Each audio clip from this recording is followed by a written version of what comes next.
Het is en blijft voorlopig wat jestig. Beginnen we staan gewoon wat de betere kant op mijn meer droege perioden. Maar daarmee binnen we er net. Juist dacht ik nog dat het weekend een heel aardig weekend waren brengen zou. Maar dat zit er ik net in. Dat verschoot een beetje. Schoot 1 en 2 dagen op. Nou ja, laat ik het maar op mijn richtje zetten.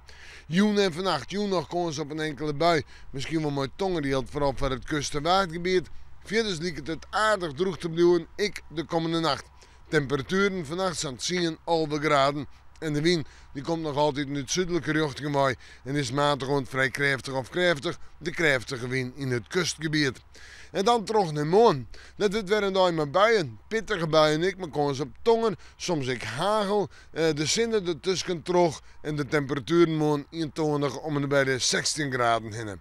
De wind uit het zuidwesten let uit het westen mee en die wordt, of die is, matig onkrachtig, de krachtige wind in het kust- en waardgebied.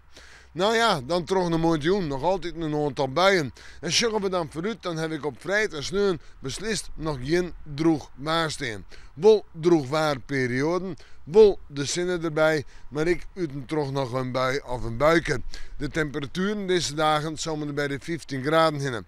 Sneeuw is de meest bewolkte dag met flinke droege perioden, maar toch ik let er weer rein. En de temperatuur op sneeuw net als zo'n 15 graden.